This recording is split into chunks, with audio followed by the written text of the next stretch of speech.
Assalamualaikum warahmatullahi wabarakatuh. Perkenalkan, nama saya Dewi Yuliantika dari kelas 12 Akuntansi dan Keuangan Lembaga 1 SMKN 1 Kelaksaan.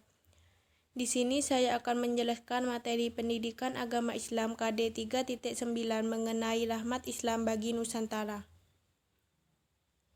Yang pertama, meyakini kebenaran ketentuan dakwah berdasarkan syariat Islam dalam memajukan perkembangan Islam di Indonesia. A. Menghargai jasa para pahlawan muslim yang telah mengorbankan segalanya demi tersebarnya syiar Islam. B. Berusaha memahami dan menganalisis sumber-sumber sejarah untuk mendapatkan informasi terkini dan valid mengenai sejarah Islam, mengingat terbatasnya sumber data dan perdebatan para pakar tentang validasi data-data sejarah.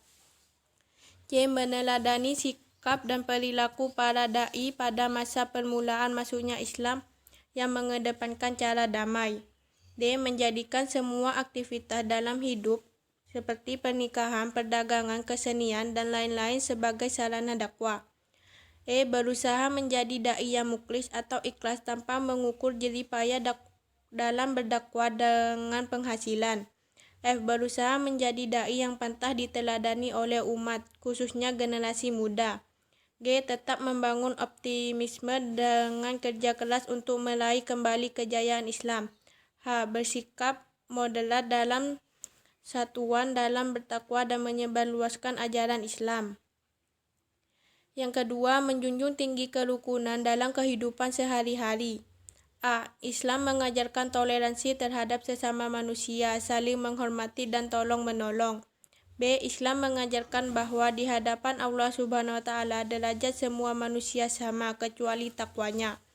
C. Islam mengajarkan bahwa Allah Subhanahu wa Ta'ala adalah Tuhan yang Maha Esa, Maha Pengasih dan Penyayang, dan mengharamkan manusia saling berselisih, bermusuhan, merusak, dan saling mendengki. D. Islam mengajarkan agar manusia menyembah hanya kepada Allah Subhanahu wa Ta'ala dan tidak menyekutukannya, serta senantiasa setiap saat berbuat baik terhadap sesama manusia tanpa pilih kasih. 3. Menganalisis dan mengevaluasi sejarah perkembangan Islam di Indonesia. Para tokoh sejarah berbeda pendapat mengenai sejarah masuknya Islam ke Nusantara. Setidaknya terdapat 3 teori besar yang dikembangkan oleh Ahmad Mansur Suryanegara yang terkait dengan asal kedatangan, pada pembawanya, dan waktu kedatangannya.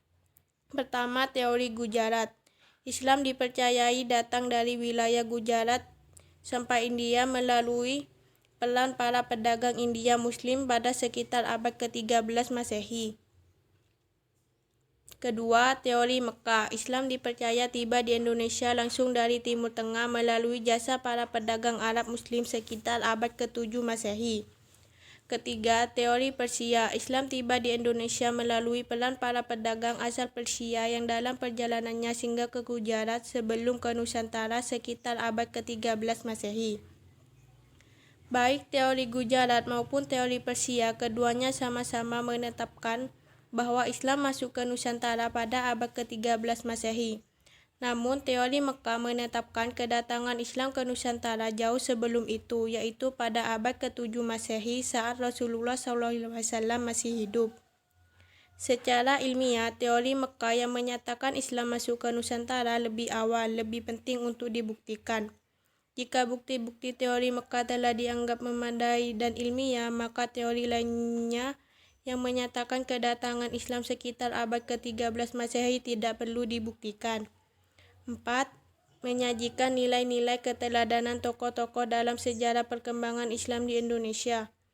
Tokoh-tokoh penggerak utama dalam penyebaran Islam dan telah menggoreskan nilai-nilai keteladanan mereka lebih dikenal dengan sebutan Wali Songo, yaitu sebagai berikut. A. Maulana Malik Ibrahim. Nama lainnya adalah Maulana Maghribi atau Barat. Disebut Maghribi karena asalnya dari Persia. Pusat kegiatannya di Gresik, Jawa Timur. B. Sunan Ampel atau Ngampel. Nama kecilnya Raden Rahmat yang berkedudukan di Ngampel, Surabaya. Melalui peran beliau, lahirlah generasi Islam yang tangguh, salah satunya Raden Fatah Sultan pertama Demak.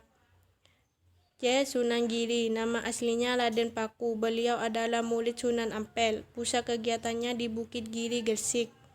D. Sunan Bonang. Nama kecilnya adalah Makdum Ibrahim putra Raden Rahmat yang berkedudukan di Bonang dekat Tuban. E. Sunan Derajat. Nama kecilnya adalah Malik Muni, juga putra Raden Rahmat, dengan pusat kegiatannya di daerah Derajat dekat Sedayu, suatu wilayah antara Gresik dan Tuban.